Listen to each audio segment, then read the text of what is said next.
Hello सभी को जय जोहार। एक नारा है, अरे आवाज दो, अरे आवाज दो।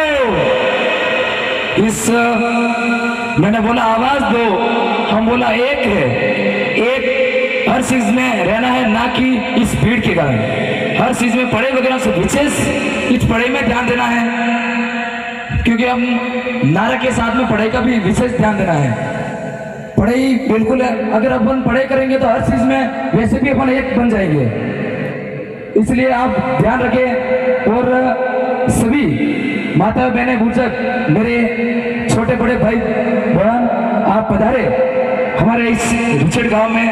आपका हमारे मंडल द्वारा तहे दिल से जोहार अभिनंदन करता है।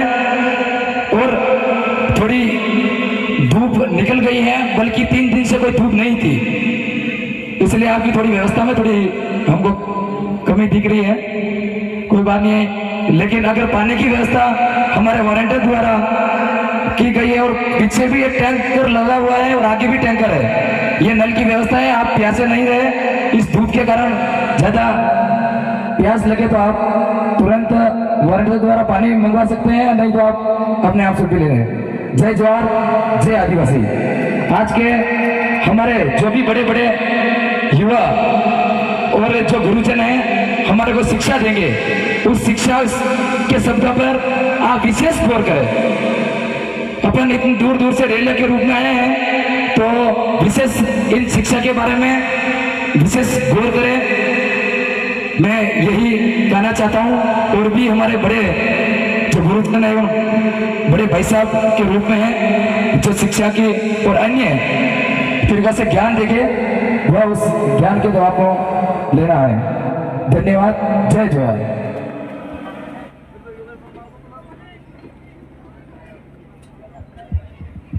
रे तीरे कमान, रे तीरे कमान, कमान, कमान।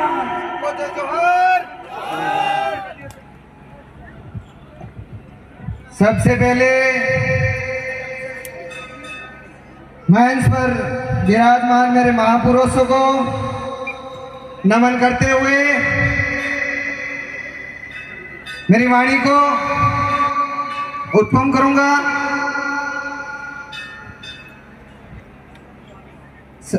उसके बाद मेरी माँ भवानी अहमद माझी को नमन करते हुए मेरी बात को शुरुआत कर रहा हूं। साथियों, पीछे जो भी साथी खड़े हुए हैं वो एक बार पंडाल में जरूर बैठे, व्यवस्था नहीं बिगाड़े। साथियों, 9 अगस्त विश्व आदिवासी दिवस की हार्दिक शुभकामनाएं, जोहार, बधाई हो आपको। 9 अगस्त विश्व आदिवासी दिवस कोई भीख में दिया हुआ नहीं है,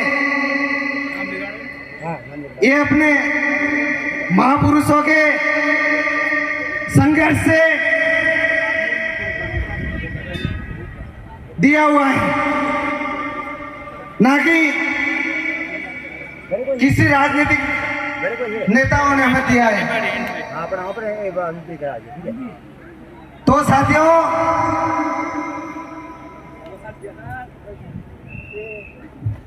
आज के इस प्रोग्राम में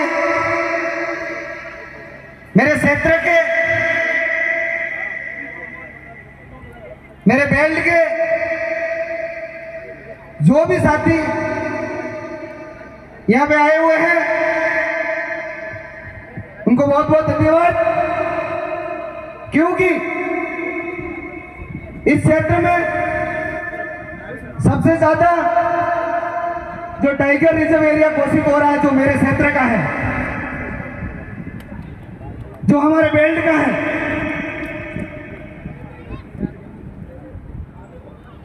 तो मेरी आवाज राष्ट्रपति सांसद महोदय तक मेरी आवाज जाती हो, और मीडिया प्रभारी से मेरी आवाज को उन तक पहुंचाने का काम करें कि ये टाइगर रिजर्व जो हमारे भाई हैं, इतने गांव हैं, वो कहां जाएंगे? ये टाइगर रिजर्व लाके इन बड़ी बड़ी होटलों वालों को,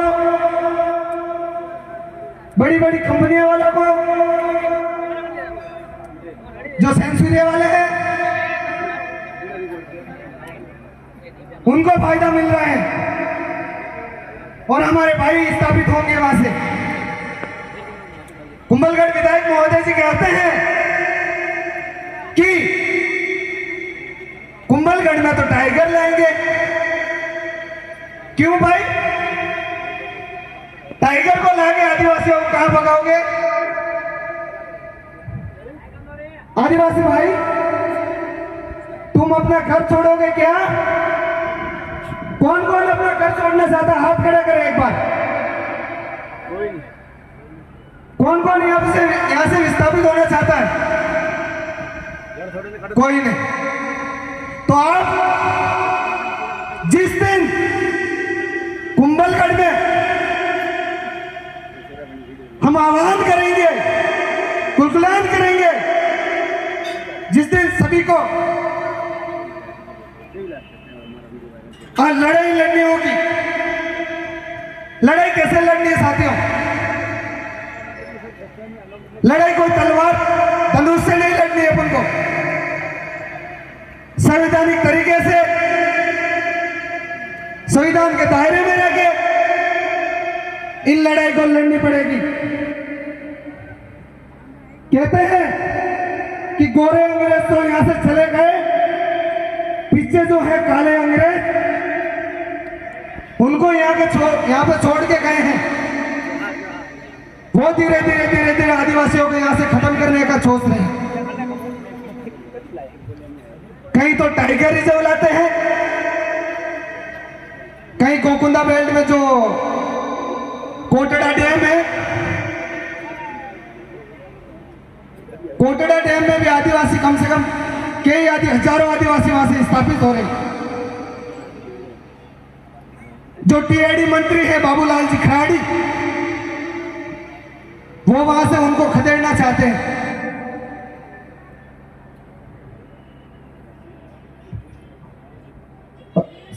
और मेरी बात को यहीं विराम करूंगा। जय जोहार, जय आदिवासी, जय भील प्रदेश। एक बार जयकारा लगे। जय जोहार का नारा है, जय जोहार का नारा है, जय जोहार। और हमारे गढ़बोर ब्लॉक से जो साथी हैं और कोई वक्ता जो इनका नाम देना हो वो मंच के पास में आके दे सकते हैं। यहाँ पधारे हमारे विततुल्य माता बहने, मेरे युवा साथी भाइयों, आप सभी को विश्व आदिवासी दिवस की ढेर सारी शुभकामनाएं एवं जोहार।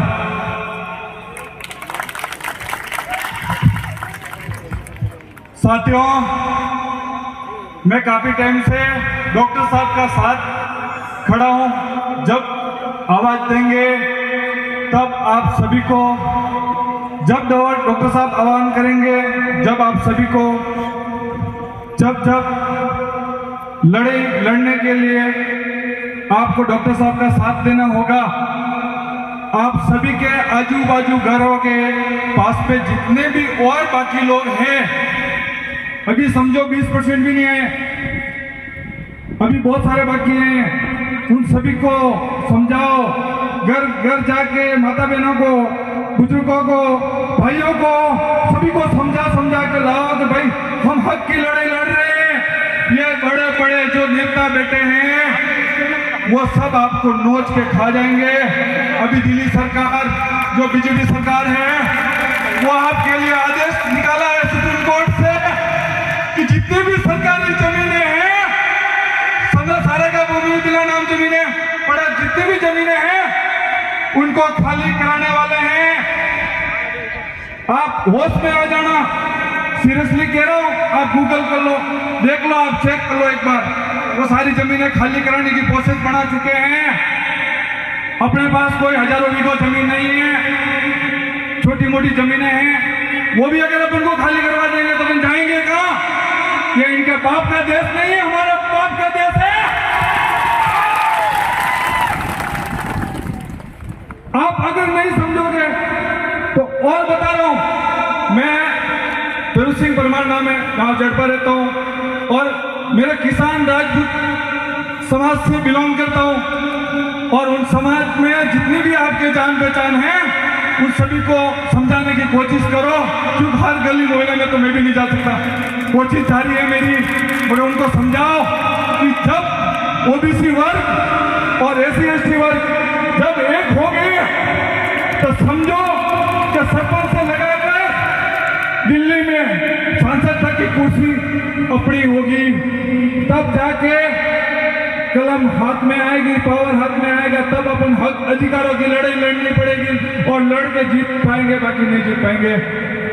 आपको गुमराह करेंगे, दारू पिलाएंगे, गुमराह करेंगे, कुछ सन पैसे देंगे, 500,000 रुपए वोट पे, बिकना नहीं है, 1 रुपया नहीं चाहिए अपन को।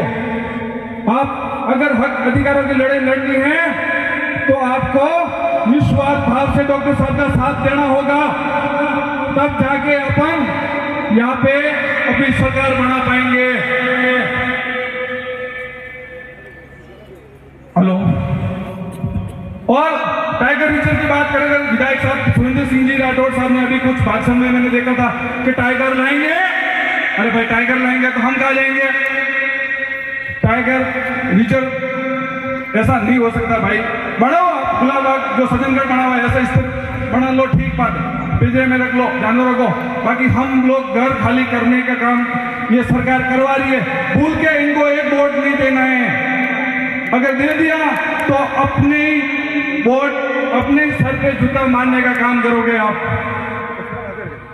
और ओबीसी और जनरल इन सभी की ताकत एक करने की पूरी कोशिश करना आप, यही मेरी रिक्वेस्ट है आपसे। अगर एक नहीं हुए तो भविष्य बहुत खराब होने वाले हैं। और डॉक्टर साहब का और हमारे बीजेपी पार्टी का साथ में तत्पर खड़े रहो निस्वार्थ भाव से। धन्यवाद। जय जवाहर। एवं मैं सभी अपने कुटुंबवासियों को नमन करता हूं। और मुझे डॉक्टर साहब का आदेश में लाए गए आदिवासी दिवस के बारे में तो सभी थोड़ा बहुत जानते हैं, पर आप जो विभाग ESI में काम करते हो उसके बारे में कुछ अपने लोगों को बताएं। तो मैं अभी ESI में काम करता हूं जयपुर में, और मैं भी आप सभी से ये निवेदन करता हूं कि अपने बच्चों को आगे बढ़ाएं। ये शिक्षा ही वो शेरनी का दूध है, बाबा साहब ने कहा है, जो पीगा वो ही झाड़ेगा। आज शिक्षा की बदौलत मैं भी एक गरीब परिवार से साहब 600 किलोमीटर दूर उदयपुर में एक छोटा सा जॉब, गवर्नमेंट जॉब पा रहा हूँ। और हमारे विभाग है ESIC। तो डॉक्टर राम के आदेश अनुसार मैं बताना चाहता हूँ, ये अपने लोग ज़्यादातर होटलों में और कंपनियों में ही काम करते हैं। तो आप जब भी काम करो तो सबसे पहले अपने मालिक से ये मांगो कि हमारे ESI नंबर और कार्ड दीजिए। ESI के इतने फायदे हैं सर, जिसकी कोई अनगिनत है। खुद ये सुरेश जी से पूछ लो, इनका भाई का एक्सीडेंट हो गया था और उनकी डेथ हो गई थी, तो उनके एक बच्ची और उनकी मिसेज है, उनको आज 18,000 पेंशन मिलती है ESI की बदौलत ही। एवं आप अगर काम करते हुए बीमार हो जाते हो तो उस टाइम आपको 70% ESI की तरफ से सैलरी मिलती है और इलाज फ्री मिलता है। हमारा उदयपुर में एक ESI का बड़ा सारा अस्पताल है गोवाना में, और सभी प्राइवेट हॉस्पिटलों में भी टाई अप है। इसलिए मैं कहता हूं कि आप जहाँ भी ज़्यादातर अपने लोग गरीब और मजदूर और होटलों में और माइंस और कंपनियों में ही काम करते हैं, क्योंकि अपने मालिक नहीं हो सकते, क्योंकि हमने इतनी शिक्षा नहीं पाई। इसलिए मैं चाहता हूं कि आप भी एक शिक्षा पाके आगे बढ़ें और अपने बच्चों को बढ़ाएं, एक दिन मालिक बनने की भी बन सकते हो। आप देखो कि अपने पूर्वज जंगल और जमीन के मालिक थे, पर आज हम आसिया पे खड़ा कर दिया गया है और आज हमारे पास कुछ भी नहीं है। इसलिए हम चाहते हैं कि मैं ये कहना चाहूँगा कि आप भी अपने बच्चों को पढ़ाएं, आगे बढ़ाएं, जिससे कि आज वे भी मालिक बन सके। ये मजदूर रह के ही नहीं रहे। अपने पूर्वजों ने देखो, नहीं पढ़ते हुए भी उनके पास शिक्षा नहीं थी, पर हिम्मत और हौसला था, तो कभी भी वो किसी के सामने नहीं झुकते थे। इसलिए मैं कहता हूँ आप भी मत झुको और शिक्षा पाओ और आगे बढ़ो। यही मेरा आप सभी से निवेदन है। और ऐसा ही संबंधित कोई भी जानकारी है तो आप मेरे मोबाइल नंबर ले सकते हो डॉक्टर साहब से, और कभी भी कोई भी काम हो तो मुझे फ़ोन करें। जय जवाहर, जय आदिवासी। जोरदार तालियों के साथ स्वागत किया जाए फुकरा जी। जय जवान, जय आदिवासी। सभी से मैं ये कहना चाहता हूँ, इसी तरह की पशु पक्षी की आवाज़ें आपके सामने मैं पेश करूँगा। अधिकतर तो हमारा ये कला जैन समाज में चलती है। पहली आवाज़ है आपको मुर्गा।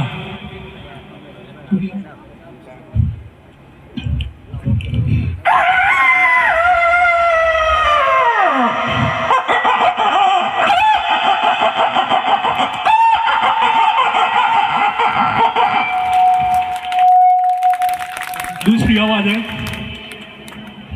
गधा। पहली आवाज में सब जागरूक हो जाइए भाई साहब। सबसे एक ही बात कहता हूँ, मुर्गा की तरह जग जाओ आप। सुबह क्यों बोलता है मुर्गा? इसलिए बोलता है कि वो जगने के लिए सब जागरूक होना जाना चाहिए। जैसे आप सुअर की तरह मत रहो। सुअर की आवाज निकालूंगा मैं।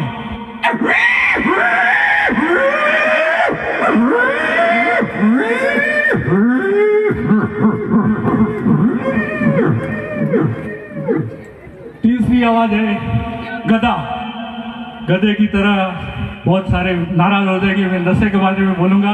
गधे की तरह पड़े रह जाते हैं, कोई साफा लंबा लंबा कर सकते, कहीं नालियों में, कहीं कहीं।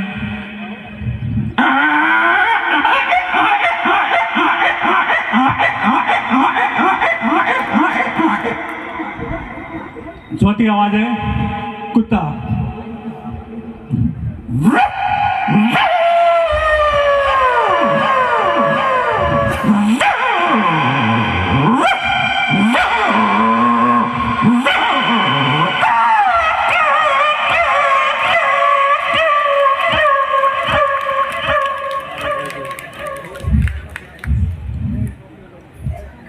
पांचवी आवाज है कोयल।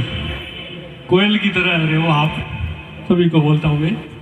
जय जवान, जय आदिवासी।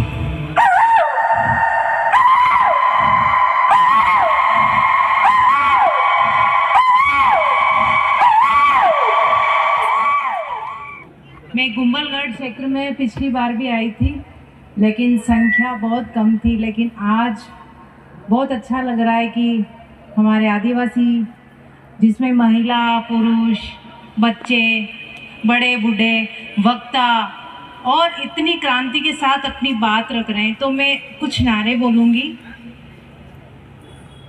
जल जंगल जमीन किसका है? अभी तो आवाज ये पहाड़ों में गूंज रही है, बाहर जानी चाहिए। जल जंगल जमीन किसका है? इसकी रक्षा कौन करेगा? इसकी रक्षा कौन करेगा?